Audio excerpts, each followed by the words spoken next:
Estamos entrando no ar. Boa noite. Bem-vindos à nossa conferência de abertura do ciclo de palestras Ambiido 2020. Eu gostaria de agradecer aos participantes presentes aqui na nossa transmissão, ao professor Jeff, reitor, ao Vicente, nosso pró-reitor de pesquisa, inovação e extensão, e ao professor Jairo. Gostaria de agradecer também à audiência que está nos prestigiando aqui na data de hoje. O nosso ciclo de palestras Ambiido é um evento do nosso programa de doutorado, nosso doutorado profissional em modelagem e tecnologia para meio ambiente aplicadas em recursos hídricos. É um evento anual que vai funcionar em fluxo contínuo. Nós temos já programadas 12 palestras, sendo que 4 são internacionais, né? E vamos ter muitas outras sendo propostas durante esse ano. Essa atividade foi uma forma de nós mantermos essa nossa atividade, né? Toda a chama acesa em relação ao nosso doutorado que está se iniciando, e nessa nossa época aí da pandemia, do Covid, que está trazendo tantas dificuldades, tantos problemas aí ao nosso país e a tudo. Eu gostaria de passar a palavra ao nosso reitor, professor Jefferson, para fazer, então, a abertura oficial do evento. Bom, professor Jader, primeiro eu quero dizer o prazer de estar aqui com vocês, nesse primeiro evento do nosso primeiro doutorado, que é um orgulho para todos nós. Quero também aqui congratular a presença do professor Vicente, nosso pró-reitor, um dos grandes artífices desse programa. E aí, Vicente, fazer também já um agradecimento a toda a equipe, especialmente a professora Simone Vasconcelos, né, pela sua determinação desse trabalho. Mas, enfim, toda a equipe, assim, toda a equipe da nossa pró-reitoria de pesquisa, inovação e extensão, e, naturalmente, a todos os professores. E aqui eu não posso deixar de registrar e já fazendo essa deferência ao professor Silva Neto, do Instituto Politécnico da UERJ, estendendo aí o agradecimento a todos os nossos parceiros, né? A nossa querida UENF, ao INEA, a UF, enfim, a todos aqueles que nos ajudaram a consolidar esse grande projeto e esse sonho da nossa instituição. Não posso também aqui, né, já agradecendo, mas duplamente pela presença no nosso evento, mas também por acreditar nesse projeto, ao professor Jairo, que sempre com sua integridade, sua ousadia, sua vontade de querer ampliar as ações de pós-graduação no Brasil, as pesquisas. Nós agradecemos, professor Jairo, as suas valiosas contribuições, sugestões e apoio a esse projeto, que eu tenho certeza que vai ajudar muito a região, essa região do estado do Rio de Janeiro, né, que, como todo o planeta, vem sofrendo, e essa temática hídrica ela é muito importante. E nisso eu sempre falo, né, de que o tema foi muito importante trazer, né, e destacando que talvez com essa tragédia pandêmica que nós estamos vivendo no mundo, mas especialmente no nosso país, muitos aspectos estão sendo denunciados, né, denunciados e sendo escancarados. E um deles é o modelo de desenvolvimento muito fortalecido com viés econômico e tecnológico, e mesmo com todos os alertas da Agenda 2030, dos objetivos, 17 objetivos globais, mas a gente sempre, o desenvolvimento social e o desenvolvimento ambiental, muitas vezes falado, mas agora, de maneira muito evidente, está sendo destacado como um elemento importante para ser retomada essa agenda.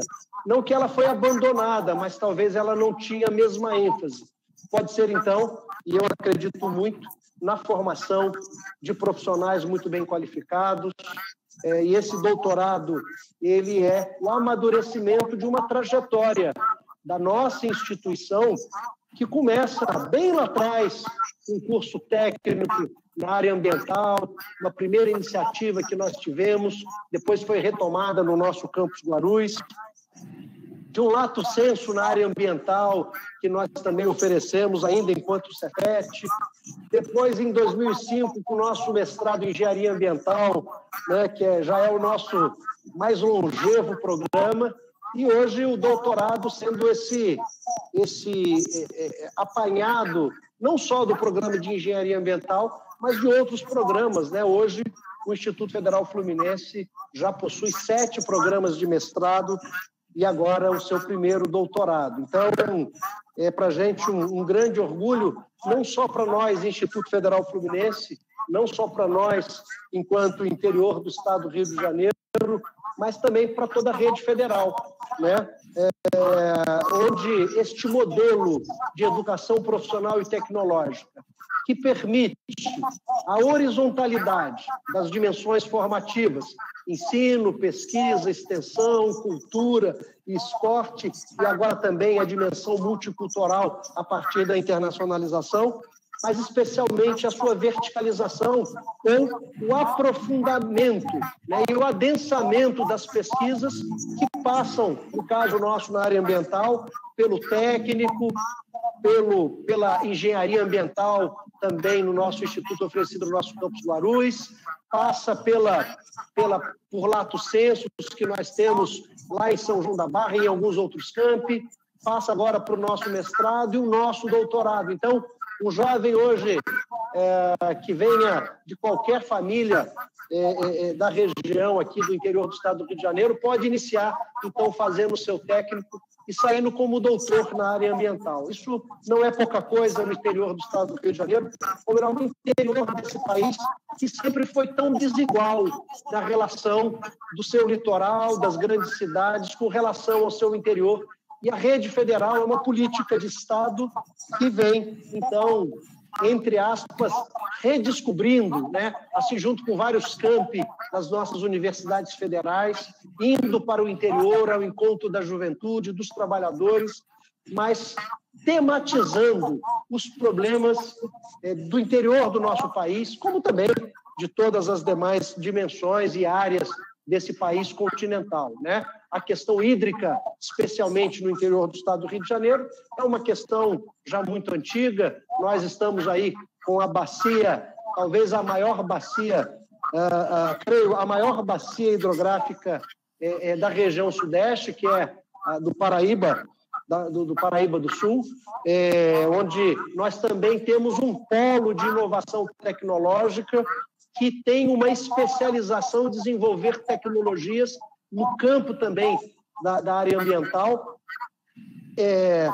e hoje reconhecido pela Unesco, né, como uma referência internacional, e também pela CEPAL, né, que também reconhece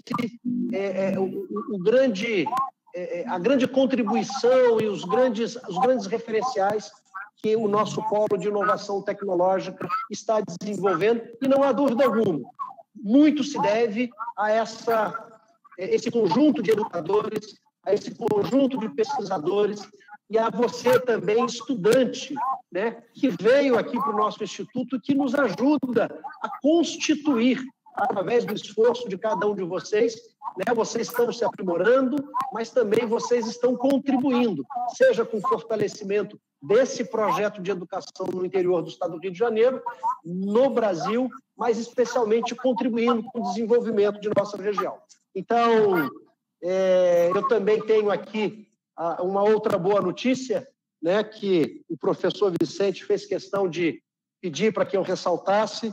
Ontem, na reunião dos gestores dessa instituição, nós entendemos, junto aí, já a partir de um pleito dos nossos gestores do programa de doutoramento, a retomada do processo seletivo do nosso doutorado, que nós suspendemos por um pequeno período em virtude da pandemia, mas entendemos que ele agora remodelado, pensado para que ele possa dar todas as oportunidades e diante das peculiaridades desse momento de fragilidade e das angústias que os nossos candidatos estão tendo, das dificuldades, provavelmente, de acesso e de comunicação, mas os nossos professores, os nossos técnicos e os nossos gestores compreenderam que é necessário retomar esse processo para o benefício do nosso programa, para que a gente possa dar continuidade. Então, Jairo, Jader, eu quero, assim, agradecer a você, agradecer também aí aos nossos campi envolvidos, nosso campus Macaé, o nosso polo, o campus Centro, o campus Guarulhos, enfim, a todos os campi que, de alguma maneira, estão, o campus Cabo Frio, também com professores que estão integrando aí o programa, e quando eu falo o programa, é de mestrado e doutorado, né, já pensando aí no programa estrito sensu, composto pelos esses dois cursos, mas também alguns outros estrito sensu mestrados que estão envolvidos, a todos os nossos colaboradores e todos que sonharam, né? Foram 30 meses, né, Vicente? 30 meses que nós estamos aí construindo esse projeto e ele finalmente chegou em muito boa hora, né? Então, a todos vocês, um excelente evento. Mais uma vez, professor Jairo, mais uma vez, professor Silva Neto, professor Jader, professor Vicente, e assim estendendo a todo o corpo de docentes do nosso instituto e das instituições parceiras e aos nossos estudantes. Tenho certeza que o nosso programa vai trazer muitos estudos, muitas pesquisas, subsidiará muitas políticas públicas e intervenções para o bem da nossa comunidade, tá bom? Um forte abraço a todos e um excelente evento.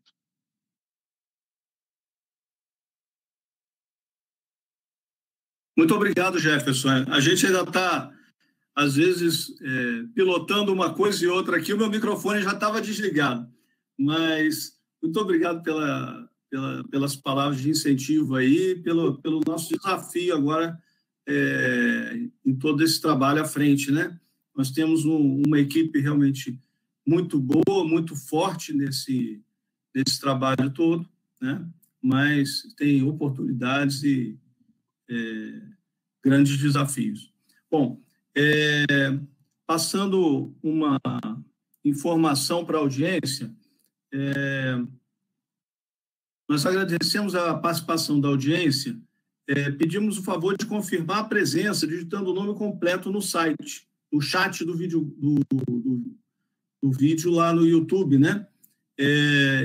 Essa informação será usada para certificação. E orientamos que as perguntas que vocês tenham durante as palestras sejam feitas no chat. Ao final da palestra, eu vou passar aos palestrantes, né, para poderem responder dentro do nosso tempo aqui, né?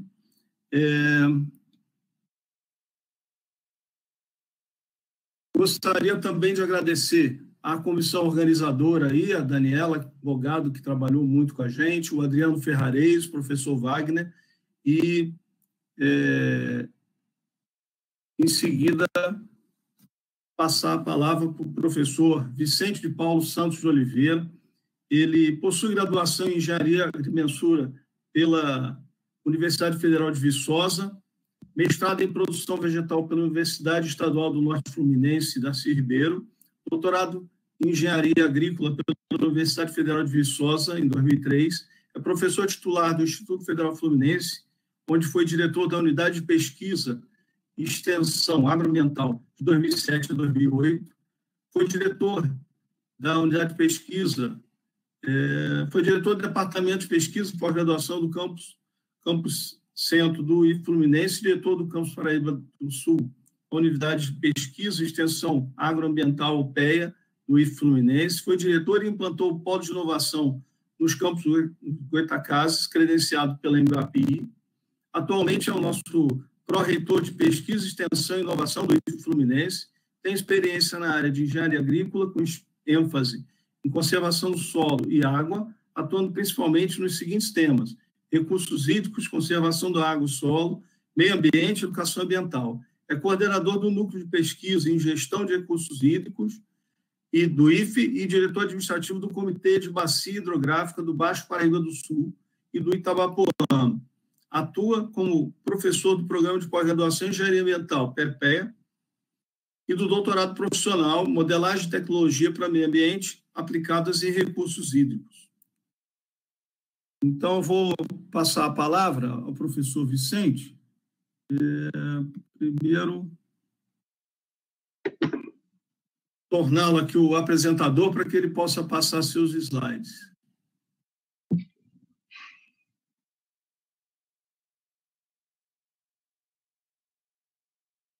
Funcionou aí, Vicente? Ainda não.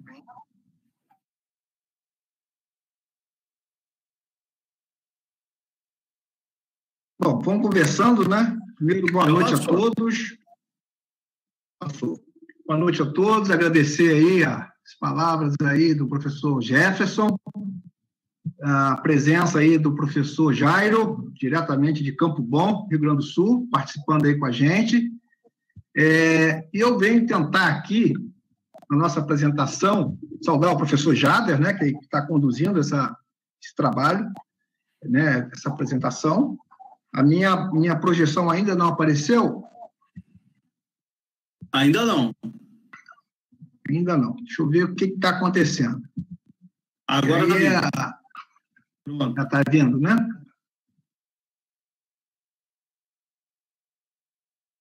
Bom, eu acho que chegou, né? Chegou. Chegou? Bom, gente, então, boa noite a todos. Chegou aí, Jairo? Jader? Chegou, está perfeito. Gente, então, primeiro, agradecer aí a oportunidade. O professor Jefferson aí já falou, né, como sempre, com o dom da palavra, fez uma série de considerações. O professor Jairo é o nosso padrinho, vou dizer assim, que é uma pessoa que nos ajudou muito nesse processo, o professor Jefferson. Foram 30 meses, sim, para conseguir a aprovação. Eu tenho certeza que boa parte desse sucesso a gente deve agradecer muito ao professor Jairo, né, sendo coordenador, estive com ele lá no Sul, fazendo esse contato, tirando dúvidas, mudando o nosso projeto, nosso APCN, para poder submeter, e ele foi, assim, decisivo nesse encaminhamento, nessa aprovação, porque ele nos deu um suporte aí importante. Então, assim, eu queria registrar aqui, publicamente, né, todo esse apoio que nós tivemos da coordenação da área de Ciências Ambientais da CAPES, na pessoa do professor Jairo, que nos ajudou muito aí. E é um desafio muito grande para nós, do Instituto Federal Fluminense, porque, até onde eu sei, é o único doutorado profissional da área de Ciências Ambientais. Então, portanto, nosso desafio é extremamente grande aí para poder cumprir essa missão da melhor maneira possível. Bom, eu procurei aqui, na temática Modelagem e Tecnologia para Meio Ambiente aplicados a recursos hídricos, o AMBI-HIDRO, né, que é o nosso programa na área de Ciências Ambientais, trazer para vocês algumas informações aqui da região. Talvez, para alguns, informações bastante conhecidas, para outros nem tanto, mas a gente vai procurar aqui, então, nessa apresentação, nessa palestra, né, nessa live nossa, apresentar algumas informações que nós julgamos interessantes e, na segunda parte da apresentação, a gente vai falar um pouco do programa, tá? Eu começo trazendo aqui para vocês uma citação da diretora-geral da Unesco, por conta, na época, né, do Dia Mundial da Água, né, do mês de março, onde há um destaque na sua frase da relação da água com a questão ambiental, com a questão climática que nós passamos hoje no planeta. E, sem dúvida nenhuma, ela é decisiva porque a água está muito vinculada à questão da segurança alimentar, da produção de energia, do desenvolvimento econômico, da redução da pobreza.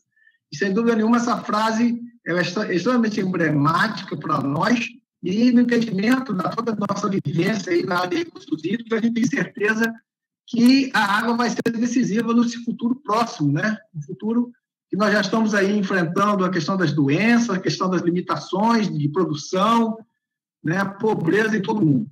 E é nessa linha, né, o professor Jefferson gosta muito dessa temática, né, a Agenda 2030 do Desenvolvimento Sustentável da ONU, onde nós temos 17 ODS, né, a professora Maria Inês, que também nos assiste, é uma especialista nesse tema, onde nós temos aí 17 objetivos do desenvolvimento sustentável, e cada um desses objetivos com uma meta.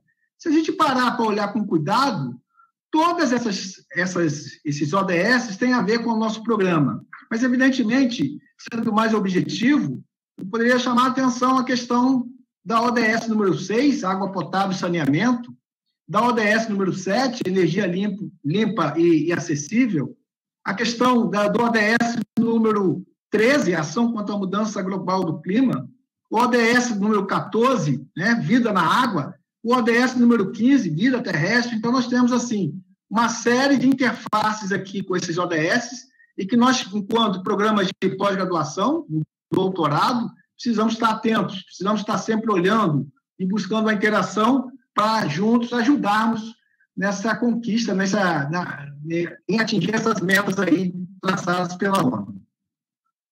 Nesse slide, a gente mostra um pouco, tenta mostrar um pouco o cenário da água no mundo, né?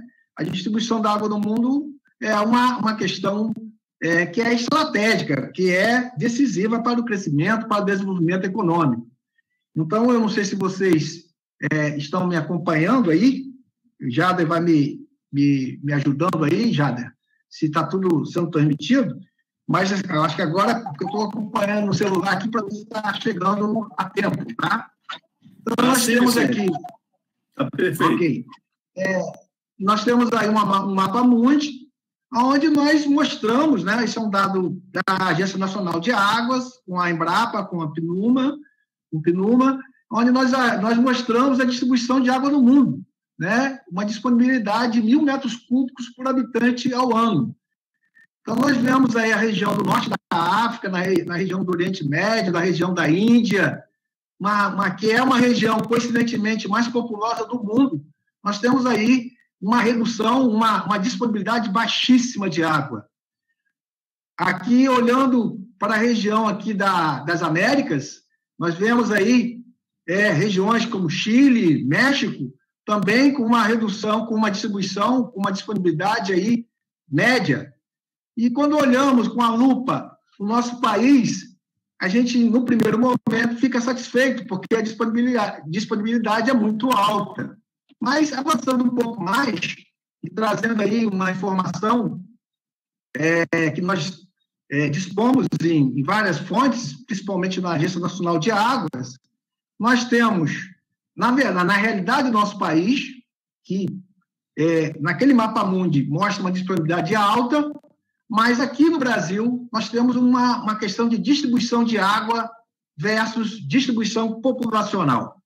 Então, nós temos em 89% dos recursos hídricos na região norte e centro-oeste, onde se concentra apenas 13% da população, enquanto nas regiões nordeste, sudeste e sul, nós temos uma concentração de 85,5% da população, mas apenas com 9% dos recursos hídricos.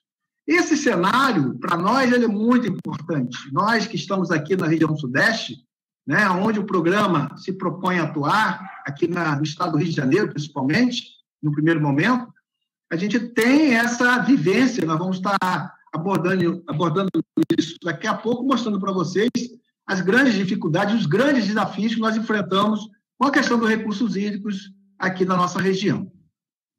E aí, já começando a voltar, chegar a se aproximar num contexto regional, eu trago aqui, apresento para vocês as regiões hidrográficas do estado do Rio de Janeiro, né? O estado do Rio de Janeiro é organizado em regiões hidrográficas, são 9 regiões. O Instituto Federal Fluminense atua em 4 regiões dessas, né? Recentemente, a região hidrográfica 5, que é a região da Bahia, Baía de Guanabara, que está se estruturando, que está iniciando o processo, mas daqui a pouco estaremos participando. Nós temos lá o campus Maricá, o campus Itaboraí. Na região hidrográfica 6, que a gente vai falar um pouco mais, nós temos lá o campus Cabo Frio, né, que fica bem próximo ali da divisa com o município de Búzios. Na região hidrográfica 8, nós temos a presença do campus Macaé, extremamente participante do Comitê de Bacia, a participação lá da professora Maria Inês, que faz parte, inclusive, da diretoria, e que faz parte do nosso programa. E na maior região do estado, a região hidrográfica 9, nós temos a participação, a presença do nosso instituto em vários municípios, né? Município de Quissamã, município de Campos, com 3 unidades, no município de São João da Barra, Bom Jesus, no Itabapoana, no município de Itapiruna, no município de Cambuci, no município de Pádua. Então, nós estamos aí espalhados pela região hidrográfica 9. Essa é a configuração de atuação, de organização da gestão dos recursos hídricos do estado do Rio de Janeiro. E aí, agora, fazendo um recorte nas regiões hidrográficas, a gente coloca aí para vocês o mapa, à esquerda, da região hidrográfica 6, Lago do São João. Uma região belíssima, né? O professor Jairo, né, já convidamos para ele estar aqui conosco. Nós estivemos lá no campus Cabo Frio, não sei se ele se lembra, né? Mas voltaremos lá, professor Jairo, e mostrar como essa região é bela, né? Nós temos a região de Búzios, Cabo Frio, mas é uma região com extremo desafio. Essa é uma região onde, num período de baixa estação, nós temos 600 mil pessoas que se abastecem a partir das águas da represa de Juturnaíba, essa imagem que está à direita. Mas no período de alta estação, principalmente no verão, nós chegamos a mais, somados a esses 600 mil, mais 1,5 milhão de turistas, 1.500.000 turistas que visitam, que invadem a região. Então, as demandas por recursos hídricos, né? Eu já tive a oportunidade de presenciar, de participar, questão de vendas de água, transporte, né, de caminhões, pipa, para poder abastecer, falta de água em vários municípios, é um grande desafio. Nós temos também, olhando ainda um pouco mais, aí o mapa da esquerda, a região da Lagoa de Araruama, né? Extremamente impactada em questões ali sérias de poluição e aonde você tem um contingente enorme de pessoas, de turistas que frequentam essa região. Então, recursos hídricos nessa região é uma região bastante bonita, mas que tem uma deficiência grande, uma limitação grande de recursos hídricos. E a principal fonte é essa represa de Juturnaíba, que inclusive já fizemos alguns trabalhos, né, que pretendemos retomar para poder intensificar nossas ações. Então, é um campo de atuação forte aí do nosso programa de doutorado. Avançando agora para a região hidrográfica 8, que é a região lá da Maria Inês, da professora Maria Inês, do professor José Augusto, né? Nós temos a região hidrográfica Macaé e das Ostras, né? É uma região cuja população gera em torno, segundo o seu plano de manejo, em torno de 450 mil pessoas, mas eu diria que o maior destaque é a estrutura da cadeia produtiva de petróleo que existe nessa região, tá? Então, aí, nós temos aí a sede da Petrobras, na Bacia de Campos, e toda uma estrutura de empresas que atuam, que demandam também recursos hídricos na região. À direita, a gente colocou 2 imagens aí acima do Rio São João, né? Esse morro ao fundo é o Morro de São João, muito bonito, né? Eu já tive a oportunidade de trabalhar nessa região também, é uma região belíssima, né? E uma região turística fantástica, né? E também essa imagem mais abaixo, né, da parte do Alto Macaé, do alto da bacia, do Alto do Macaé, nós temos aí o Rio Macaé, que também, na região de Lumiar, é uma região belíssima aí, onde você tem a presença aí de turismo intenso e também o desafio da questão dos recursos hídricos. Avançando um pouco mais, já na região hidrográfica 9, que é a maior região em termos de área do estado do Rio, uma população em torno de 900 mil pessoas, né, vivendo nessa região. Então, voltando, nós estamos aí na região hidrográfica 9, uma região que é a maior região em termos de área do estado do Rio, temos aí cerca de 900 mil pessoas atuando em 22 municípios, e no centro dessa região passa o Rio Paraíba do Sul, né? A imagem à direita, ao alto, nós temos a transposição em Santa Cecília, aonde cerca de 63% da vazão do rio, ela é transposta para a cidade do Rio de Janeiro, que tem uma população estimada em 8,7 milhões de habitantes, isso com o dado de 2010, e se nós atualizarmos esse dado, nós temos aí cerca de quase 10 milhões de pessoas sendo abastecidas por essas águas na região metropolitana do Rio de Janeiro.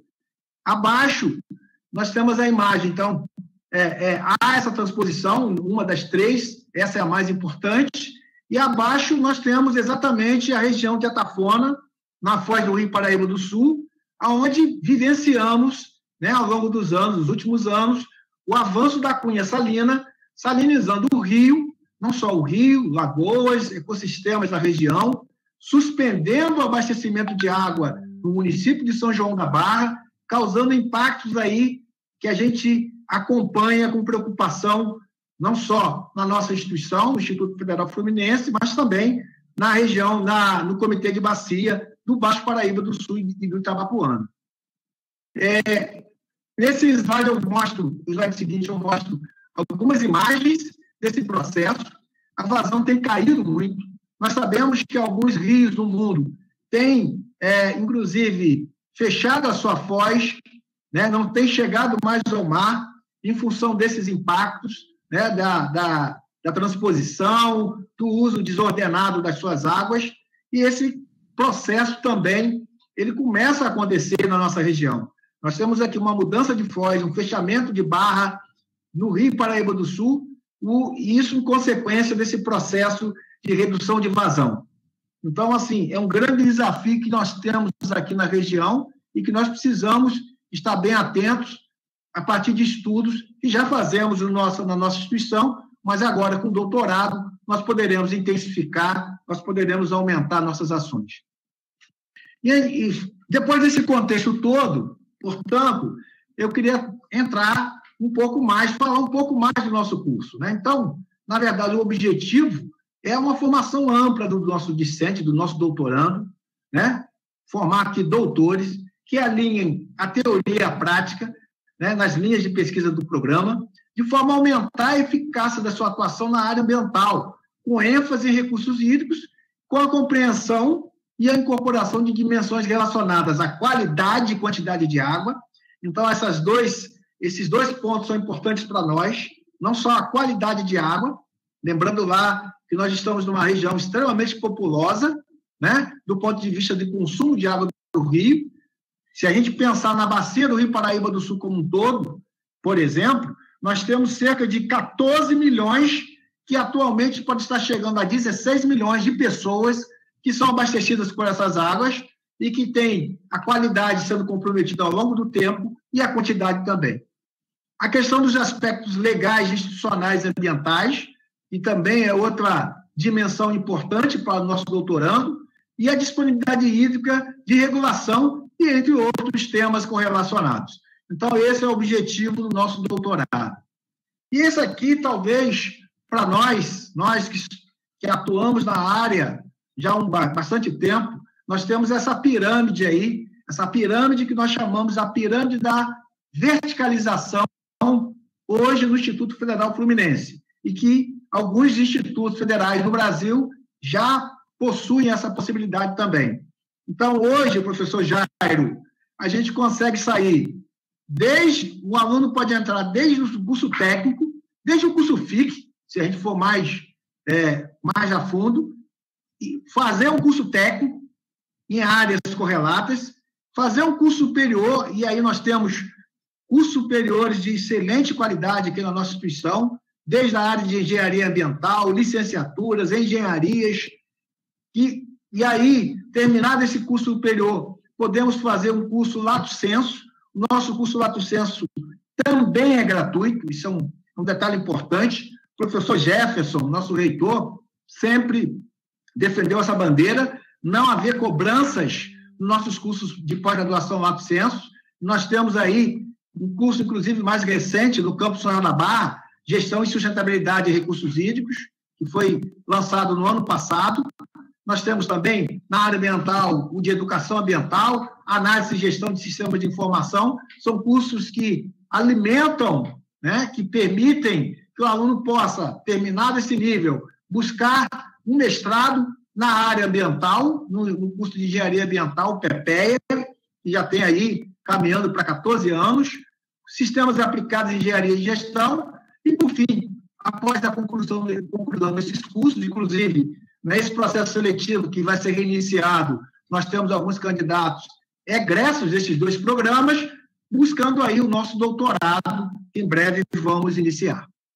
Então, essa verticalização, para nós, ela é muito cara, ela é muito importante, e a gente busca aqui no nosso instituto fortalecer essa ação.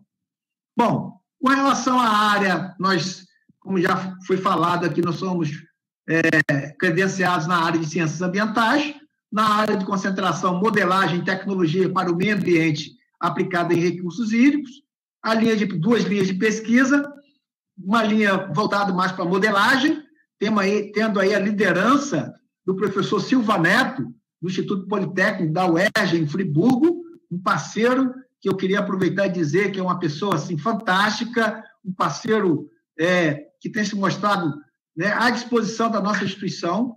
E a outra linha, a tecnologia para o meio ambiente aplicada a recursos hídricos, também uma área onde nós temos aí pesquisadores que vêm atuando há muito tempo. E aí eu queria fazer uma referência especial à professora Maria Inês, que vem atuando nessa área há muitos anos, né? E que, mesmo depois de aposentada, continua dando a sua contribuição à nossa instituição.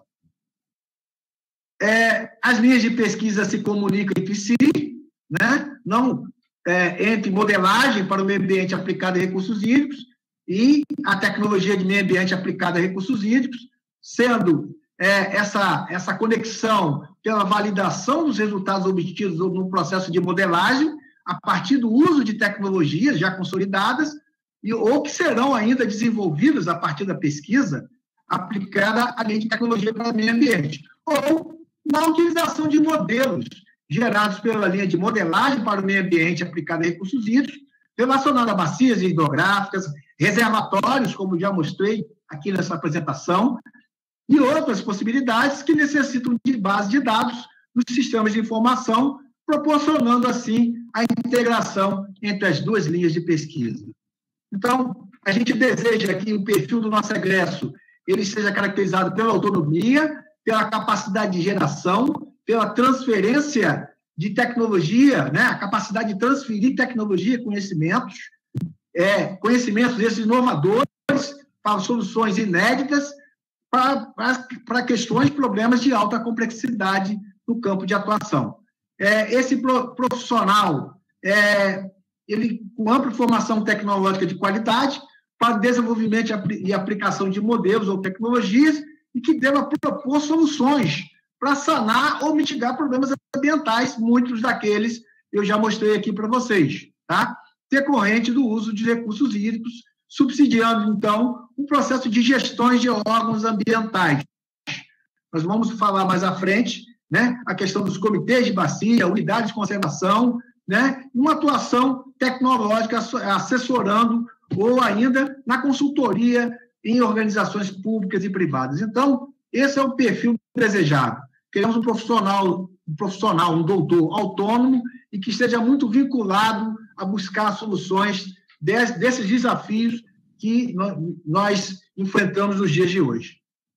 Isso aqui é uma foto muito bacana, que a gente vai guardar aí para a história dessa instituição, né? Da esquerda para a direita, aí, o professor Jader, o professor Tiago Araújo, o professor Adriano Ferrarez, a professora Daniela Bogado, a professora Simone Vasconcelos, eu, o professor Silva Neto, super elegante aí no seu terno, o professor Elias, da UENF, um amigo, né, um parceirão de longa data, também egresso lá de Viçosa como eu, o professor Rogério Ratten, que é o nosso diretor do Polo de Inovação, e o professor Leonardo Campanelli, que é o biólogo do INEA, né, um doutor, um parceiro também, que se mostra uma pessoa fantástica aí. Então, essa parceria, faltou aí o professor Wagner, o professor Pedro Watts, mas esse grupo aí é o grupo, vamos dizer assim, é o grupo de frente,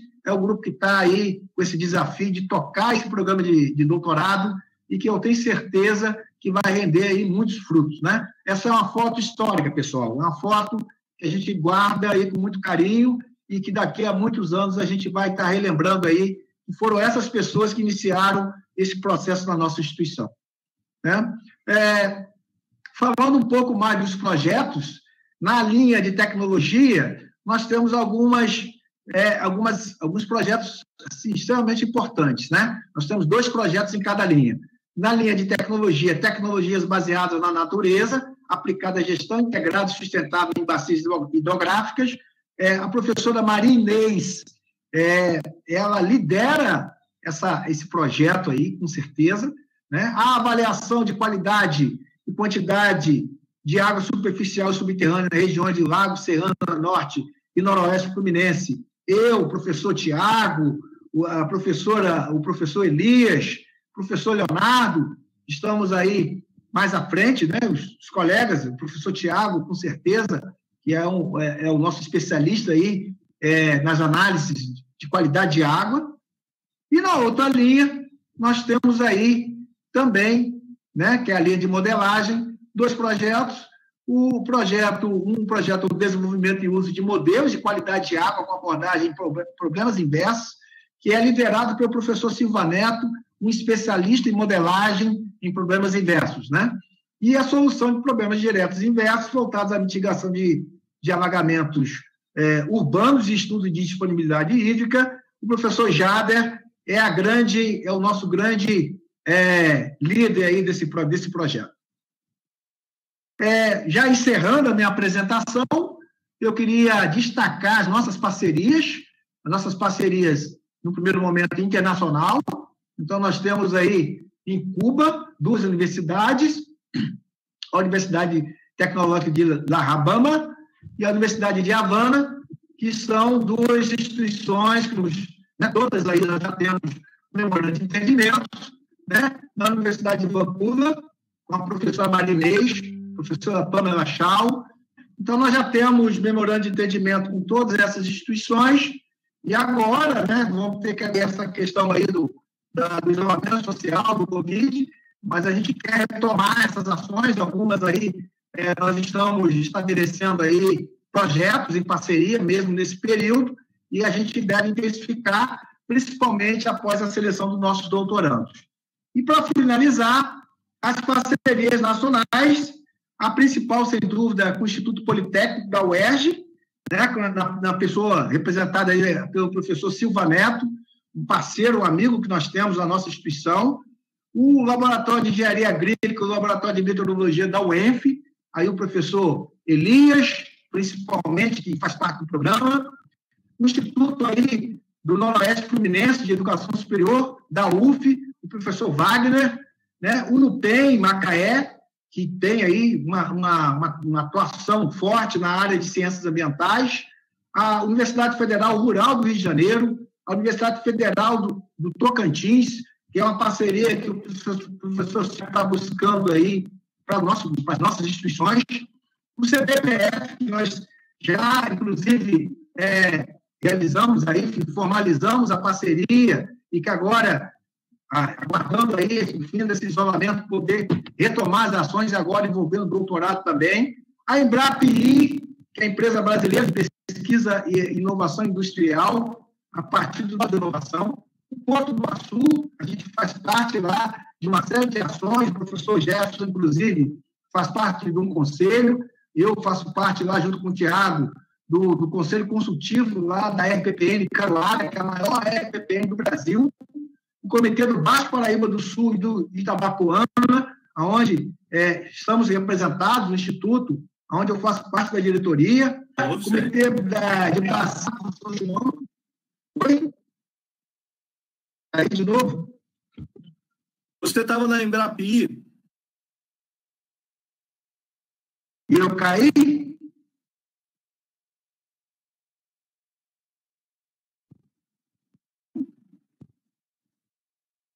Enquanto você estava falando da Embrapi, é que caiu. Estou encerrando.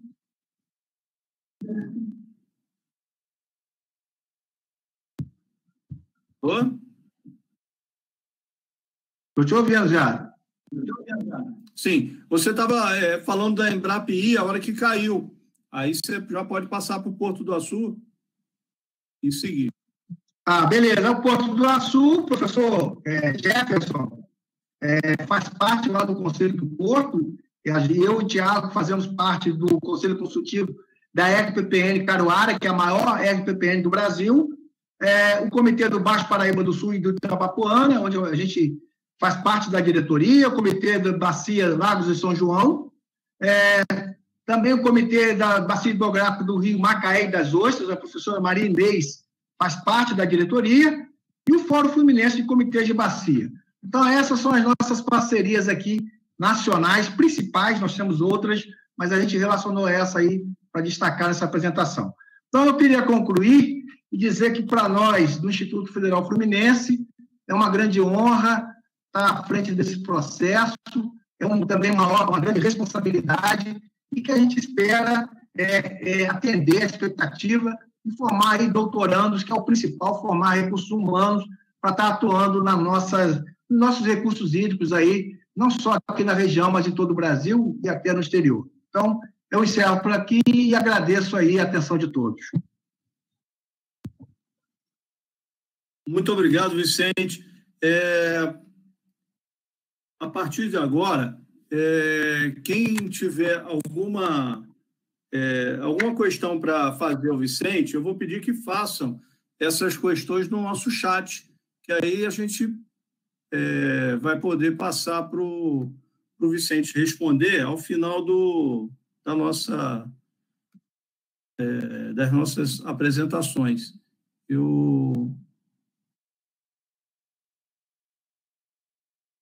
Bom, eu vou falar para o professor Jairo Lisandro Schmidt, doutor em Botânica pela Universidade Federal do Rio Grande do Sul, desde 2005, bolsista de Produtividade e Pesquisa 2, desde 2018, líder do Grupo de Pesquisa de Indicadores de Qualidade Ambiental 2003 até hoje, desenvolve projetos de pesquisa com especial atenção à biologia e ecologia de plantas vasculares sem sementes, samambaias e licópteras, avaliando a influência do meio físico e antrópico sobre a diversidade vegetal, coordenador adjunto dos programas profissionais da área de Ciências Ambientais da CAPES, 2015 a 2016, coordenador adjunto do programa acadêmico da mesma área, 2018 a 2022, diretor da Sociedade Botânica do Brasil, Regional do Rio Grande do Sul, 2010 a 2012, e integrante do Comitê de Assessoramento Técnico-Científico da Fundação de Amparo à Pesquisa do Rio Grande do Sul, na área de Ciências Biológicas, 2019 e 2021. Ele é professor titular da Universidade Fevale desde 1997, é docente permanente do Programa de Pós-Graduação em Qualidade Ambiental, que é nota 5 do curso de Ciências Biológicas.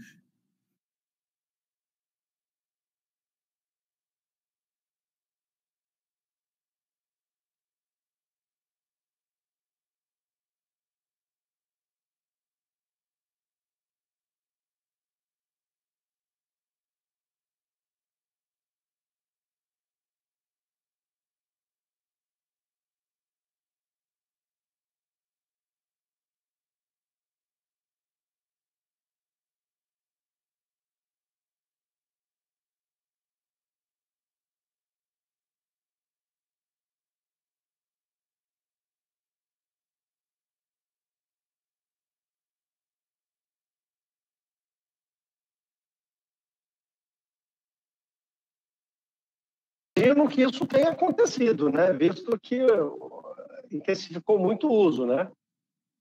Mas eu não tive notícia falando sobre isso, mas é bem provável que aconteça.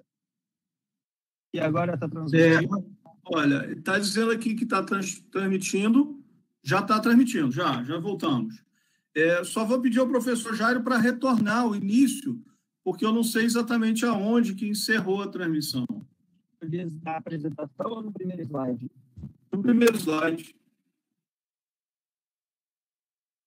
Bom, então aqui, como eu disse para vocês, eu estou trazendo uma visão geral do Sistema Nacional de Pós-Graduação, e aonde eu estava chamando a atenção de um ponto bem importante, que em 2019 nós tínhamos 6.965 cursos de pós-graduação e, dentre esses quase 7.000 cursos, apenas 33 cursos de doutorado profissional.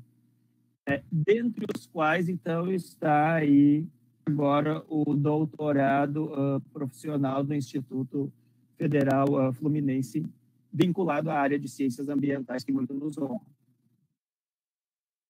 Ainda nessa visão geral, nós olharmos aí num período de 10 anos, de 2008 a 2018, a gente vê, né, uma evolução dos programas de pós-graduação, né, dentro desse período, onde nós temos um aumento nesses 10 anos de 92% de alunos matriculados e 86% de alunos titulados. Se nós olharmos a região onde estão inseridos, na região sudeste, a gente vê que nós saímos do número de 554 programas para 1.398 programas para 2002. Nós tivemos um aumento de 43% no número de programas de pós-graduação na região sudeste, um aumento de 59% de matriculados e de 56% de alunos titulados, para que a gente tenha aí uma expansão, uma ideia da expansão em nível nacional e aqui mais regional. Na avaliação quadrienal de 2017, né, porque o Sistema Nacional de Pós-Graduação tem uma avaliação na entrada, que é aquela que vocês passaram agora no início, uma avaliação de admissão, e depois uma avaliação de permanência. E a última avaliação de permanência dos programas na área de ciências ambientais e dos programas na CARO que nós tivemos foi em 2017. Em 2017 foram mais de 4.000 programas avaliados, distribuídos em 49 áreas de avaliação. E aí, se a gente olhar, né, os programas por região e por estado, a gente também consegue enxergar aqui o estado do Rio de Janeiro com 478 programas avaliados na Bienal. Tá tudo bem aí? Oi?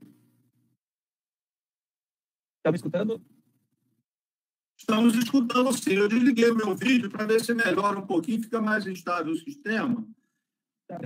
Vídeo só, estou aqui. E está emitindo normal. Dentro da estrutura da CAPES, nós temos aí 3 colégios: o Colégio de Ciências da Vida, o Colégio de Ciências Exatas, Tecnológicas e Multidisciplinar e o Colégio das Humanidades. A área de ciências ambientais na qual, né, o programa de doutorado de vocês está vinculado, então é a área de ciências ambientais que emergiu do passado de uma área onde tinham muitos programas e ainda onde tem um número muito grande de programas, que era a área multidisciplinar. E 2011, aqueles programas da área multidisciplinar que tinham um viés ambiental forte e que aceitaram o convite da CAPES de compor uma nova área, né, migraram, então, para a área de ciências ambientais. Isso quer dizer o quê? Que a nossa área é uma área relativamente jovem, né, porque ela foi formada em 11, então ela não tem 10 anos ainda. A última gestão dela, né, está sob a coordenação da professora Jarcilene, da UFPE, né, eu como coordenador adjunto dela, e a professora Liliana Pena Naval, da Universidade Federal do Tocantins, é a coordenadora dos programas profissionais.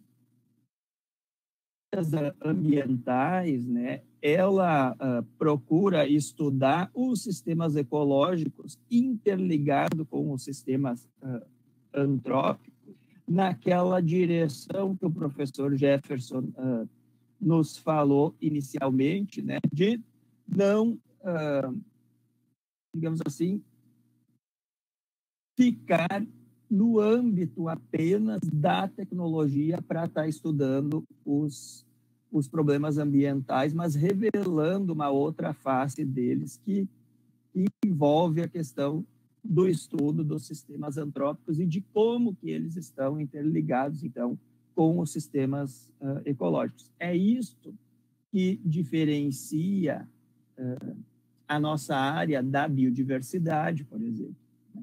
Ou das engenharias.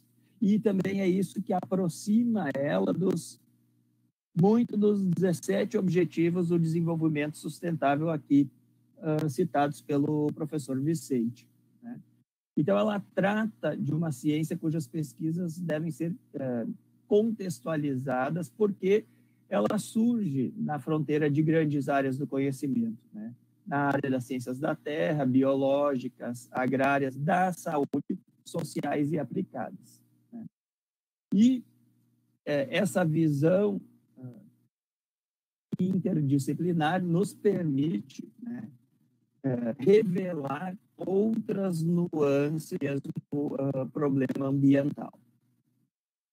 Aqui a gente tem uma série histórica da evolução dos nossos programas. Vejam que eu sou com 56 programas, que foram aqueles que, então, migraram da área multidisciplinar para esta nova área lá em 2011. E em 2019 nós já éramos 137 programas. Ou seja, nós temos aí um aumento bastante significativo de programas que nos diz o quê? Que nos aponta para quê? Que há uma grande demanda, né, nesse contexto ambiental, né? Então, essa grande demanda pela busca da solução de problemas ambientais reflete na evolução do nosso número de programas. Reflete também na demanda que vocês tiveram aí no primeiro processo seletivo para esse programa de doutorado profissional. Aqui a gente tem uma evolução do número de programas da área de ciências ambientais. Então, eu estou chamando a atenção aqui de vocês no Sudeste. O Sudeste concentra em 2018 35 programas, né, perfazendo aí quase 30% dos nossos programas da área. Na verdade, o Sudeste, então, é a região onde estão concentrados os nossos programas. Agora, o que é um programa profissional, né? E aí a gente pode começar a enxergar isso também da descrição do próprio programa de vocês, né? Porque trata de uma modalidade de pós-graduação, stricto sensu, né, voltada para a capacitação de profissionais em diversas áreas do conhecimento, mediante estudo de técnicas, de processos, de temáticas que venham, né, atender uma demanda do mercado, né, de trabalho.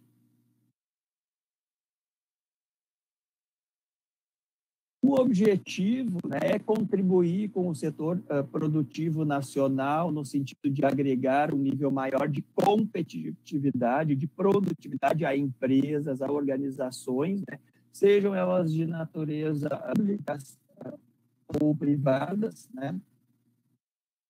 Eles devem apresentar uma estrutura curricular que enfatize a articulação entre um conhecimento atual, o domínio da metodologia pertinente à ação orientada para o campo de atuação profissional específico, E aí uma parcela do quadro docente deve ser constituída de profissionais reconhecidos em suas áreas de conhecimento por sua qualificação e atuação destacada em campo pertinente ao da proposta do curso, como o professor Vicente também já foi exemplificando durante a apresentação dele, né? E um curso de mestrado e de doutorado profissional, eles não, o trabalho final, né, deve sempre estar vinculado a problemas da área de atuação profissional aluno e natureza da área e a finalidade do curso, né? Então, essa aderência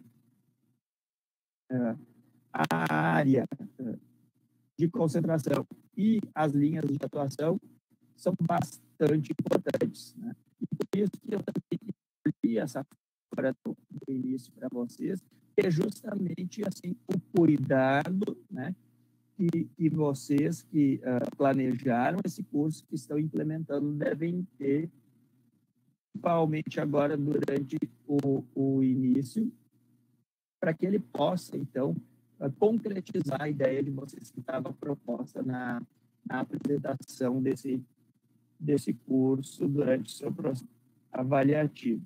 E esse trabalho final, ele pode ter diferentes formatos, como, por exemplo, ser uma patente, pode ser um software, e aí diferentes produtos técnicos, tecnológicos, pode ser uma tecnologia social e assim por diante.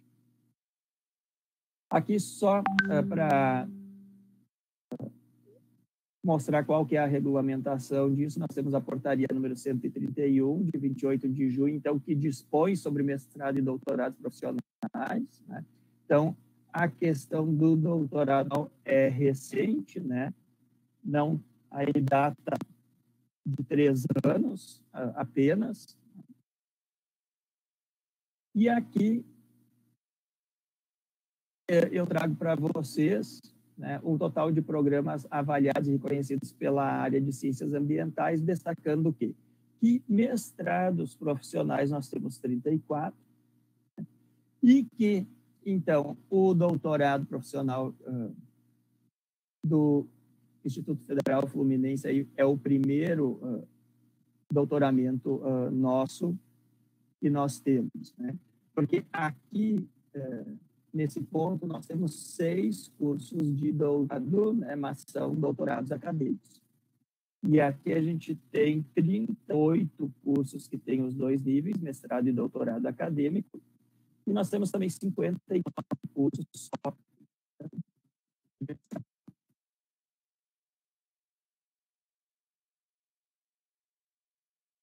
No início do meu primeiro slide, né, eu comentei que eu ia focar um pouco na avaliação, e eu prometo ser breve durante a minha fala, né, mas eu quero destacar, bom, agora o doutorado profissional do Instituto está, né, implementado, e quando ele for avaliado, né, ao final do próximo quadriênio, né, algumas dimensões vão ser examinadas, como, por exemplo, o programa, a formação, o impacto na sociedade, né?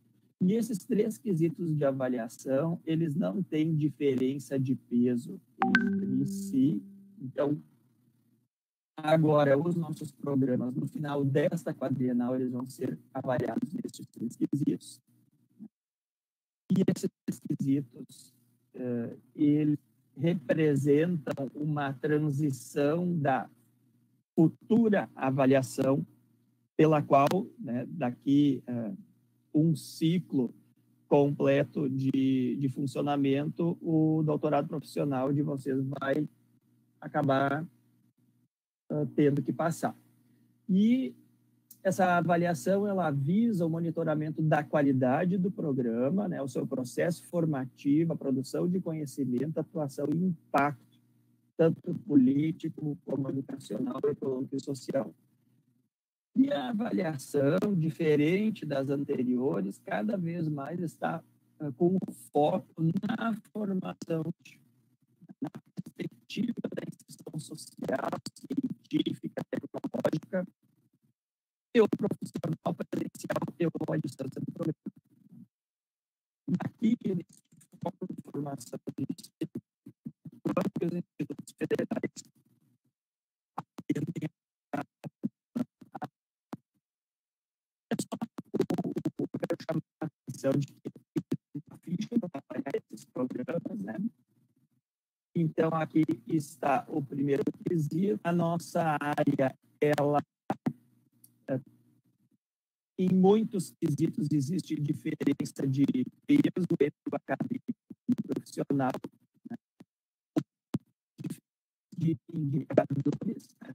Pegar aqui o perfil do corpo do nós temos 6 indicadores para os profissionais e nós temos 5 indicadores para os acadêmicos, ou seja, existe aí uma diferença na avaliação dos nossos programas acadêmico e profissional, porque a gente quer deixar bem marcado, né, essa natureza de cada um dos nossos programas.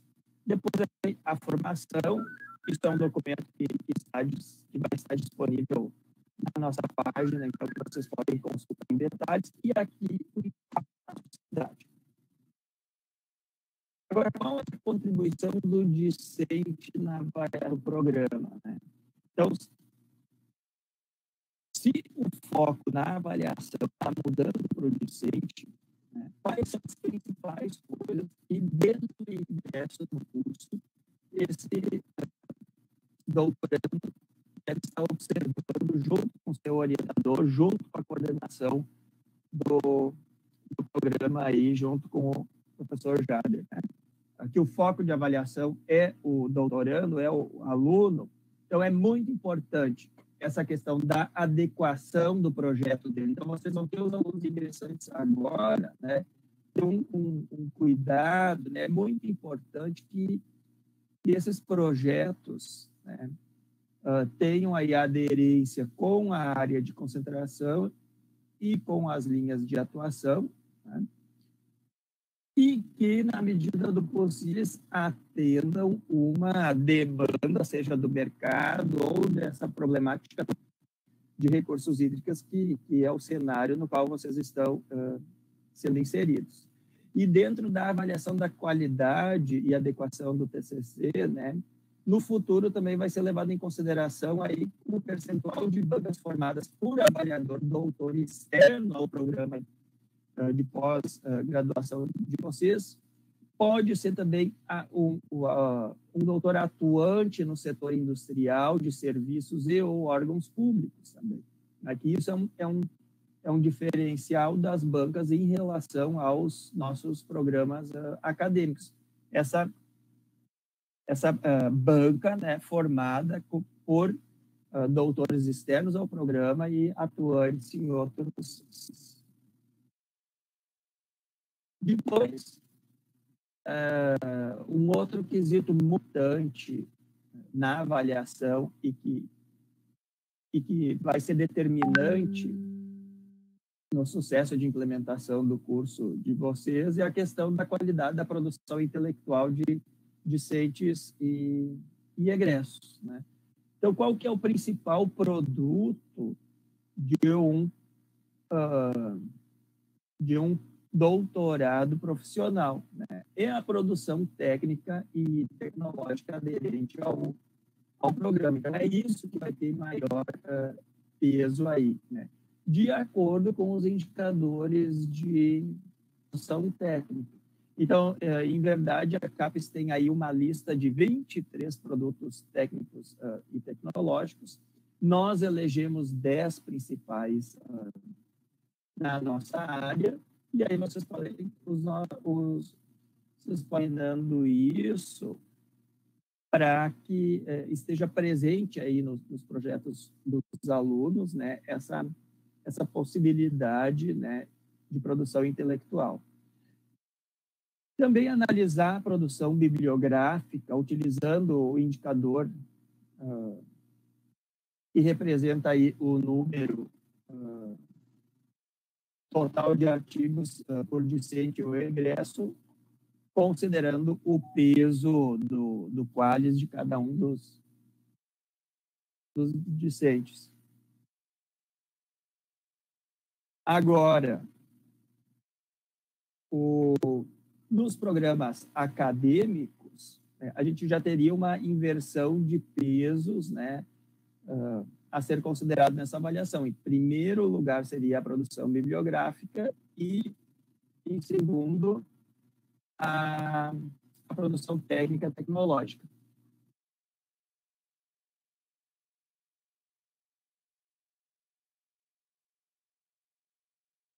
Depois, um outro indicador que nós temos importante os nossos programas é a questão do destino, atuação e avaliação dos egressos. Então, terminado o ciclo de 4 anos, ainda, né, está relativamente distante, desculpa, mas quando vê, já estão saindo aí os titulados, né? Então, a gente está considerando, na avaliação dos nossos programas profissionais, né, uma análise da justificativa do programa em relação à seleção de, no máximo, 5 casos exitosos de egresso por período. Que, no caso de vocês, lá no futuro, vai ser um período de 5 anos de funcionamento. O que isso quer dizer? Quer dizer que, novamente, o programa aponta casos de egressos, né, e justifica esta escolha, né, diante do programa em questão. E uma outra questão que a própria CAPES cria um indicador para nós, a gente sabe que, digamos assim, é um indicador que tem suas limitações, que comparativamente nos dá uma ideia bastante interessante, que é o percentual de egressos atuando em atividades profissionais correlatas à área do programa encontrado na RAIS. Depois, a questão do impacto dos programas. A questão do impacto foi, na nossa ficha de avaliação, foi, digamos assim, o último quesito que os indicadores determinados, né? Porque medir impacto não é uma coisa fácil, porque o impacto ele se refere à medida de quantas ações da pós-graduação são capazes de afetar, né, os indivíduos ou a coletividade, né? E aí eu escolhi esse pensamento aqui dizendo que os inquietos, os inconformados e os sonhadores, né, erram acima da média. Mas, por outro lado, né, quando acertam, eles podem provocar boas mudanças. E dentro do impacto, o primeiro deles seria da produção intelectual do programa em função da sua natureza. Então, considerando a natureza profissionalizante, né, a gente vai estar avaliando aí a porcentagem de docentes permanentes com 2 ou mais produções técnicas tecnológicas nos melhores estratos de avaliação, que eu não vou me deter agora nesse momento, mas que poderia, por exemplo, ser representado aí por um software, por uma patente, né, e assim por diante. E depois, em menor peso, avaliar a porcentagem dos docentes permanentes com 2 ou mais artigos em extrato superior, né, de A1 a A4, do qualis deste quadriênio que ainda vai ser publicado. Então, aqui, para a questão da produção intelectual, né, 70% dos programas, 70% da avaliação desse quesito está calcada sobre a produção técnica tecnológica. Então, os programas profissionais eles devem estar mirando justamente isso, Mas por que a gente frisa tanto essa questão? Porque, historicamente, ainda a gente vê, né, muitos programas profissionais com um enfoque muito acadêmico, muito vinculado à academia. E a gente justamente quer desvincular isso, né? Os programas profissionais, eles devem ter a sua idade própria. Depois, a questão do impacto econômico, social e cultural, a gente vai estar avaliando o impacto de 5 produtos intelectuais novamente indicados pelo programa no último relatório do quadriênio, a partir da declaração de impacto. Então, o que a gente vê aqui também, professor Jader, né, que a coordenação do curso, né, quando ele está passando pelo processo avaliativo, tem assim um papel bem importante, porque justamente com o seu núcleo docente, ele vai estar determinando esses produtos sendo indicados, né, pelo programa. E a indicação eu acho boa, porque no passado o que acontecia? Os programas elencavam tudo e a gente avaliava tudo. E isso se tornou inviável diante da dimensão do Sistema Nacional de Pós-Graduação. Então, agora a gente está pedindo para que, a partir de uma autoanálise, cada curso aponte os seus melhores produtos e que deseja ser avaliado. Depois, verificar a participação de docentes em conselhos, em comitês, em sociedades científicas, aqui hoje na nossa webconferência, analisar o impacto do PPG na educação básica. Então, vejam aí, vocês estão vinculados, né, ao ensino médio técnico, e buscar um estreitamento dessas relações é uma coisa bem importante. E aí, para programas mais consolidados, né, que já estão, digamos assim, implementados, iniciativas de idade, que seria colaboração com nucleação, consolidação de novos grupos de pesquisa, e assim por diante. Depois, a questão da internacionalização, da inserção e visibilidade do programa. Aqui eu quero destacar para vocês um diferencial da avaliação que a gente também está implementando esse ano, que é o seguinte: a gente vai deixar que o programa escolha se ele quer o peso da internacionalização dele. Ele vai poder decidir se ele quer de 15% a 50%, ou seja, ele vai decidir dentro desta faixa o peso desse quesito, né? E de 15% a 50% a avaliação da inserção local, regional ou nacional. Por quê? Porque a gente entende que nem todos os programas, necessariamente, o foco principal vai ser a internacionalização, e que muitos deles, um programa interiorizado, por exemplo, lá no agreste do Nordeste, talvez ele não vá se internacionalizar, mas o valor dele da inserção local e regional e nacional é muito grande. Então, o programa poderia estar dando um peso maior para este indicador aqui, em detrimento do indicador da internacionalização, né? Durante a explanação de vocês, já dá para perceber alguns indicadores importantes, tanto de internacionalização como de inserção. E o que a gente vai estar examinando aí nos programas em funcionamento? A existência de intercâmbios, de projetos de cooperação, de parcerias, né? A participação de docentes permanentes como MMT, de agências de fomento e comissões estaduais e nacionais, participação de discentes e docentes como palestrantes em eventos científicos em nível local, regional, nacional, de reconhecida qualidade, né? A inserção do programa em termos de área de fronteira, de interiorização, de vulnerabilidade, premiações locais, regionais, nacionais, recebidas por docentes e discentes.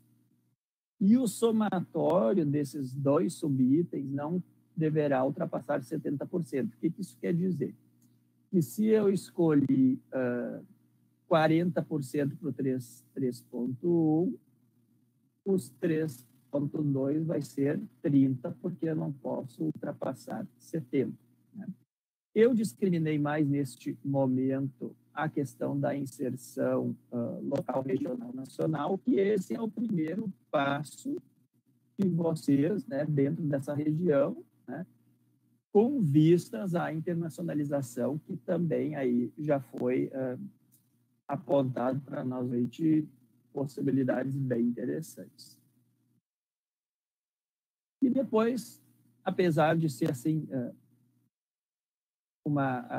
um indicador mais básico, digamos assim, que seria a questão da visibilidade do programa, né? Queria chamar a atenção para avaliar as ações de divulgação e de transparência das atividades de vocês, né? Então, a página do programa, ela é bastante importante para que a gente possa avaliar a visibilidade. E ela deve, né, mostrar claramente quais os objetivos do programa, qual a área de concentração, linhas de pesquisa, matriz curricular, como vocês são em nível de doutorado, é bem importante que esteja em mais de um idioma, pelo menos português e inglês, e assim por diante, né? Brinco que a gente não pode ser um detetive para estar achando a página dos programas, porque isso já é um indicador de que a página não é tão, não dá tanta visibilidade assim, né? Então, quando a gente acha logo a página, já é um bom sinal. Agora, então, vejam o seguinte, nessa primeira parte, assim, eu foquei mais sobre o papel do aluno para o bom desenvolvimento do programa de vocês. Também, em parte, a questão docente. E, por último, a contribuição da instituição, que para mim também é muito evidente aí no Instituto Federal Fluminense, né, e endossado hoje à noite pela participação, né, do reitor, do pró-reitor, do coordenador de curso, né. Então, a primeira coisa que essas três esferas devem estar fazendo é verificar se os programas em funcionamento estão atendendo o documento orientador de APCM, né. Então, mesmo aprovado, de tempos em tempos tem que estar fazendo uma avaliação e vendo se vocês estão cumprindo com as premissas, né, de funcionamento dos nossos cursos. E 2 itens novos, né, que os reitores e pró-reitores têm discutido muito, mais eminentemente qualitativo, que é o planejamento estratégico do programa de pós-graduação. Quando eu vejo a pirâmide de vocês, né, apresentar aí com diferentes níveis, isso é um sinal de planejamento estratégico da instituição, né? E é um cenário onde claramente está demonstrado o papel desse programa de doutorado aí para vocês. Agora, nesse planejamento, né, a gente vai estar vendo nos nossos programas em funcionamento, né, quais são os instrumentos empregados para o planejamento, como isso se reflete no estabelecimento e cumprimento de metas e ações pertinentes aos objetivos propostos quanto à gestão, quanto à infraestrutura, quanto à formação dos discentes atual. E depois, qual que é a relação entre esse planejamento estratégico da instituição e as necessidades do programa? Então, como que a instituição, né, vai estar guiando, né, esse programa? No caso dos programas profissionais, o AMEI dos setores privados e públicos é uma coisa bem importante. A modernização e a expansão dos laboratórios também. Qual que é a política de contratação e de renovação do corpo docente, né, considerando no futuro a melhoria, a modernização das linhas de pesquisa? Se vocês têm política de credenciamento de jovens docentes permanentes para ir arejando, né, esse núcleo docente. O apoio institucional aos docentes em termos de espaço físico, de equipamentos multiusuários e de aceira. E qual é o apoio institucional para a participação da coordenação nos eventos relativos à pós-graduação, né? Então, isso é importante, vocês irem documentando ao longo dos anos de funcionamento do programa de vocês e nos relatando ano a ano do preenchimento, né, das parciais lá na plataforma Sucupira. E um outro subitem que eu escolhi aí, do grande quesito programa, é processos, procedimentos e resultados da autoavaliação do programa. Nessa avaliação quadrienal, né, a gente sabe que o programa, essa questão da autoavaliação do programa, com foco na formação de SEI, de produção do conhecimento, ela está em fase de implementação, está na fase de discussão, e isso perfeitamente vai ser levado em consideração. Mas agora, para o quadriênio novo, que é onde vocês vão estar entrando, né, essa questão da definição clara de estratégias e sistemática de autoavaliação é bem importante, né? E durante o ciclo de funcionamento de vocês, né, deixar muito claro qual que é o estágio de autoavaliação que vocês se encontram, porque vocês vão estar no início do primeiro ano, mas isso já o primeiro ano requer uma autoavaliação em relação à sua qualidade, ao seu processo formativo, né? Desde os discentes e a formação continuada dos docentes, a produção de conhecimento que aos poucos vai se instaurando, né? E publicação de produtos técnicos e tecnológicos, na medida que o tempo vai passando, isso vai surgindo. E qual o impacto econômico e social? E um outro subitem a ser avaliado nesse 1.4 seria as estratégias que vão ser adotadas para a disseminação dos resultados. Bom, uma vez autoavaliado, né, o que é feito com esses resultados, né, que metas e que ações vão estar sendo implementadas aqui. Então, eu espero que eu não tenha me demorado demais, né? Eu quis focar em alguns pontos que eu acho assim mais recentes da avaliação, me coloco à disposição para esclarecimento de dúvidas, né? Tem aí também tem o e-mail da nossa área e o meu e-mail aí, né?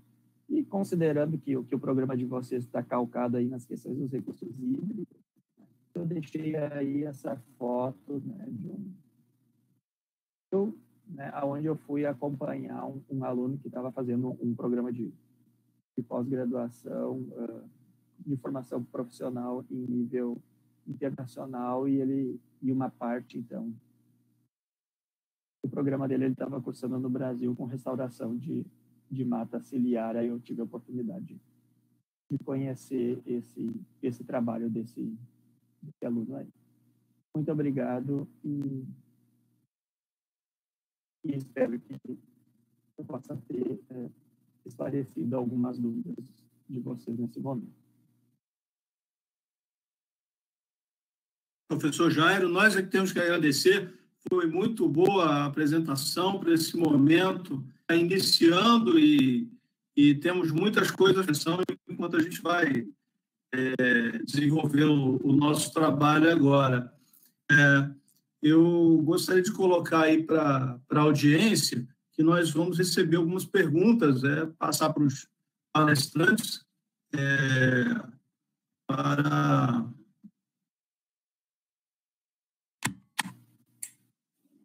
os palestrantes nos responderem, né?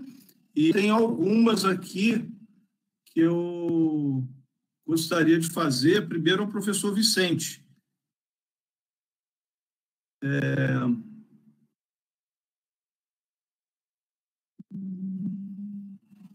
Professor Vicente, quais são as pesquisas na área de invasão e controle de plantas aquáticas? Nós temos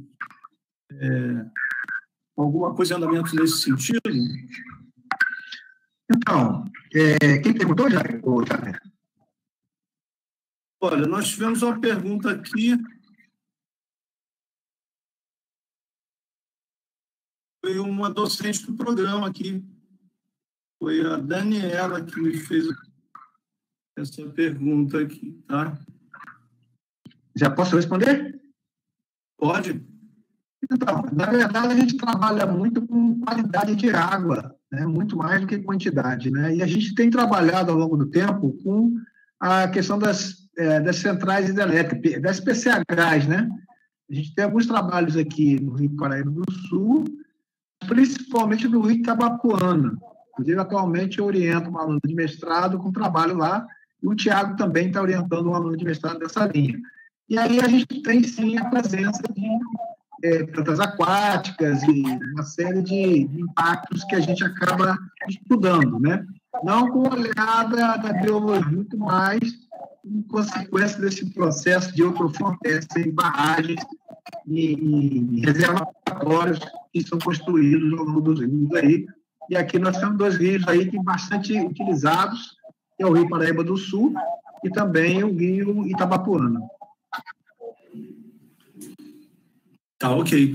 Eu gostaria de fazer uma pergunta aqui para o professor Jairo.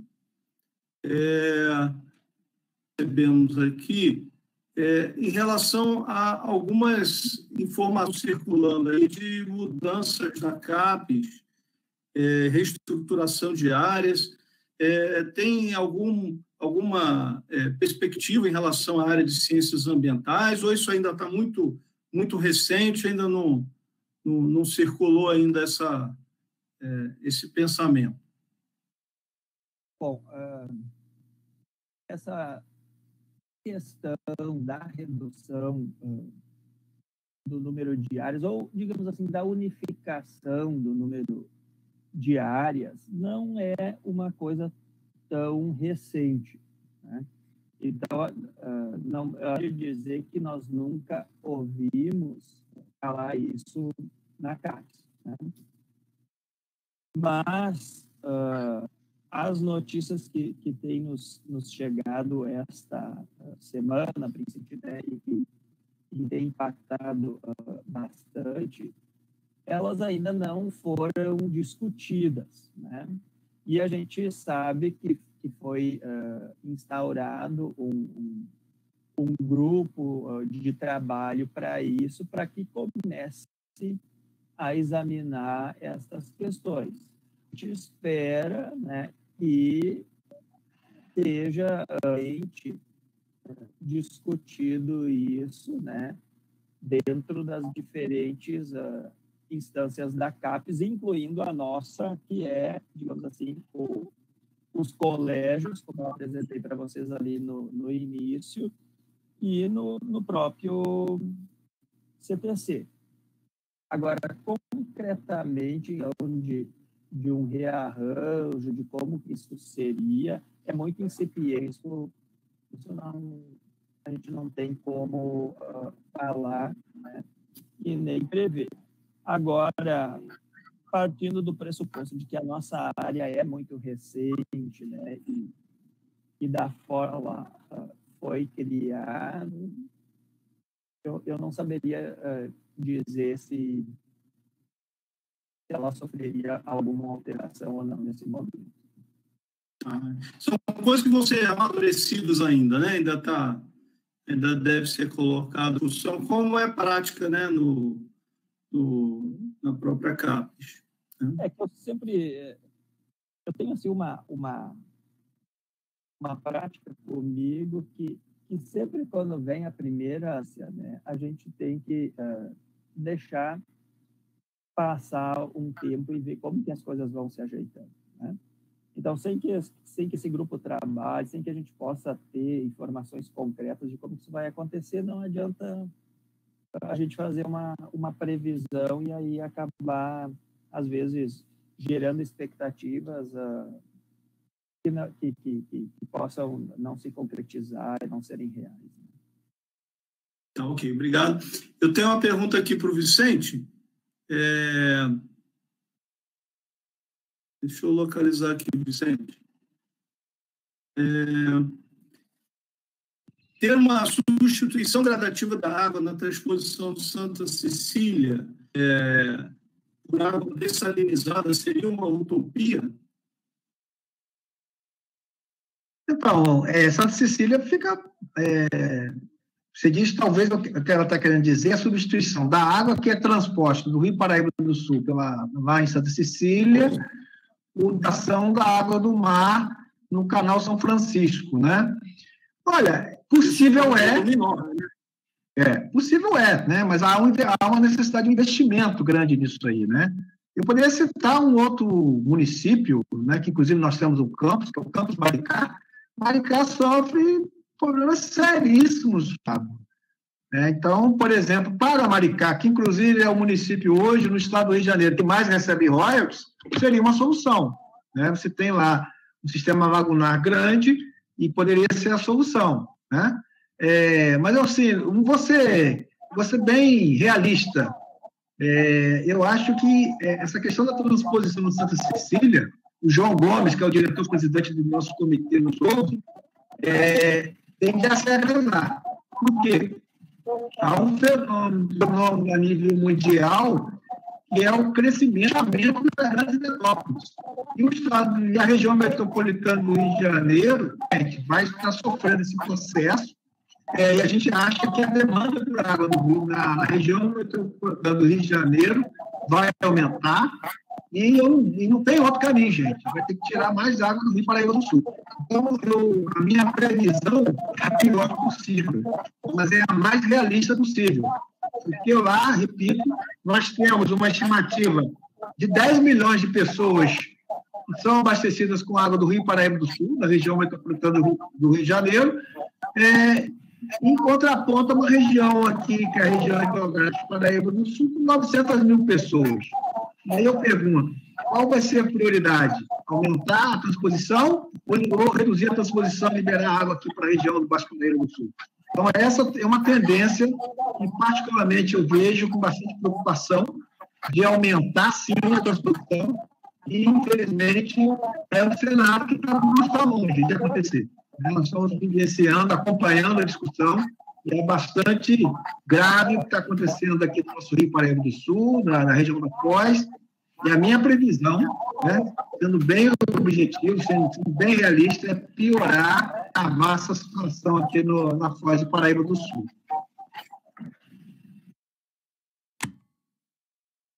Obrigado. É um grande desafio que nós temos, né? Eu tenho mais uma pergunta aqui para fazer para o professor Jairo e depois nós vamos encerrar, não sei. Eu gostaria de receber uma pergunta aqui em relação ao sistema de bolsas da CAPES que está sendo modificado e o que deve acontecer no âmbito da CAPES. Essas cotas estão sendo encerradas, passando talvez para chamadas nacionais. Existe a perspectiva de ter bolsa também para programas profissionais. Como é que a gente pode ver esse quadro de mudança aí?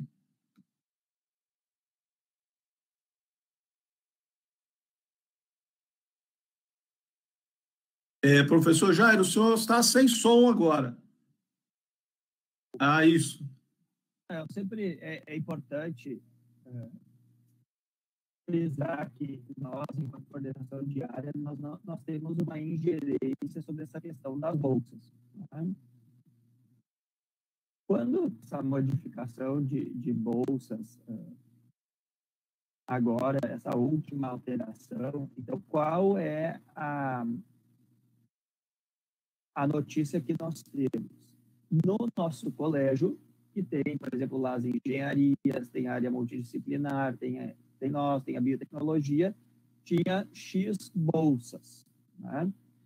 E esse mesmo X de bolsas, né, foi redistribuído entre, digamos assim, estas áreas dentro do mesmo colégio.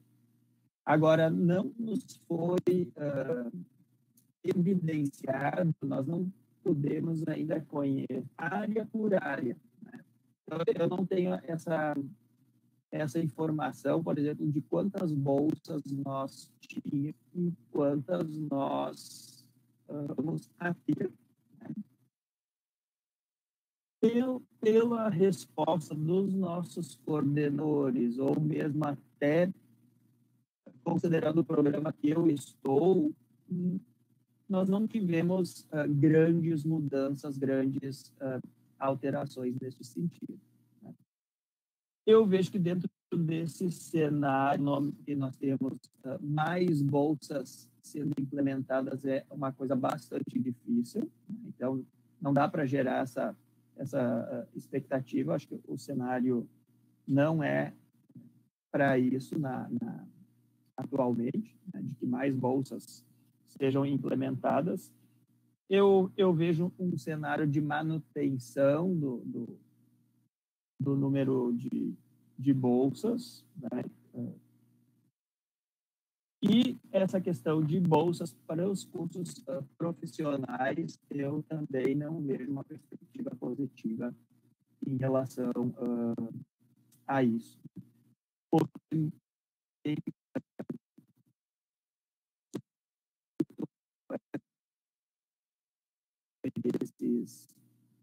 desses programas e da possibilidade de cursos profissionais estarem buscando, né, esse apoio junto ao mercado, junto à iniciativa privada, outros órgãos públicos e privados. Então, não é um cenário para bolsas na atualidade. Tá ótimo, obrigado. Eu acho que a gente tem uma grande perspectiva realmente na questão de atendimento a essa demanda por projetos, essas necessidades para serem supridas, né? Gostaria agora de estar agradecendo. Pois não? Eu só queria fazer uma complementação aí nessa questão que o professor Jairo traz. Eu faço parte, né, do Diretório Nacional do FOPROP, que é o Fórum Nacional de Pró-Reitores de Pesquisa e Pós-Graduação, e a gente tem discutido muito essa questão, né? Tive a oportunidade, professor Jefferson, da última reunião do FOPROP, em fazer uma apresentação na rede federal, né? E causou um impacto positivo. E ao final da apresentação, eu coloquei essas duas demandas, professor Jairo. A questão das bolsas para os programas profissionais. Nós temos hoje, na rede federal, né, dos institutos federais, dos Cefet, do Colégio Pedro II, mais de 60% de programas são profissionais, né? E a questão das bolsas, né, que foi perguntada aí há pouco, essa demanda, lógico, nesse cenário atual é muito difícil. Acho que eu vejo a possibilidade da outra demanda, que é recursos para as coordenações, né? O professor Gerson sabe disso. A gente participar, nós temos hoje 8 programas, 7 mestrados e agora o doutorado, e a gente precisa participar de reuniões de meio termo, participar de eventos aí que são importantes nos nossos cursos, e muitas vezes nós temos dificuldade em viabilizar recursos para passagem diária, né, dos nossos professores que estão envolvidos nos programas. Então, esse pleito, eu levei lá ao FOPROP, que, por sua vez, tem muita interlocução direta lá na CAPES, inclusive participei do PROAP, né, que o senhor deve estar ciente que está sendo montado lá também na CAPES. Então, é uma demanda que a gente tem levado. Agora, eu queria passar uma mensagem, antes do encerramento, para os alunos, né, os nossos futuros alunos de doutorado, os candidatos aí do processo seletivo, e repetindo, né, teve alguém me perguntando aqui, Renato, que inclusive trabalha no Porto do Açu, né, um dos candidatos, e outros que com certeza estão nos ouvindo, é que nosso objetivo, inclusive nesse período, buscar recursos de programas, de projetos para bolsas para esses alunos que não possuírem, principalmente. Então, a gente está submetendo por esses dias, né, Jader, o programa MAIDAI, do CNPq, que é o mestrado acadêmico industrial. Não há restrição a programas profissionais. Nós vamos submeter, espero eu, 2 ou 3 empresas aí em parceria a esse edital, e nós estamos buscando outras possibilidades de bolsas que não seja essa que é a concessão de bolsa direta da CAPES, mas a partir de editais, parceria com empresas, parceria no polo de inovação os projetos de que lá são desenvolvidos, que é uma prática nossa.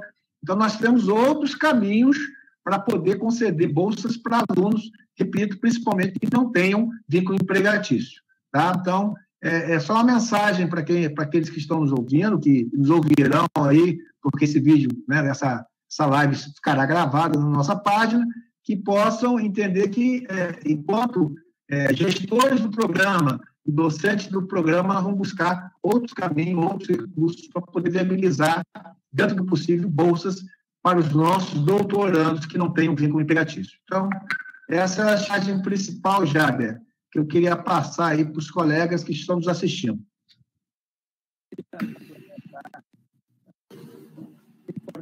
Alô? Me escutando? Estou ouvindo, está baixo um pouco, mas... Eu gostaria de reforçar essa questão do Fórum de Pró-Reitores, porque é um fórum que tem bastante força, né? E que tem essa ligação direta com a direção da CAPES. Então, isso é bem importante, né? E dando essa questão, né? Independentemente do cenário, mas se não existe demanda, o cenário também não vai mudar, né? E, paralelamente aos esforços da instituição de estar buscando outras formas de bolsa, mas, de uma certa forma, buscar interlocução com o sistema para que, um dia, esses programas também possam ter bolsas implementadas. Bem importante. Maravilha.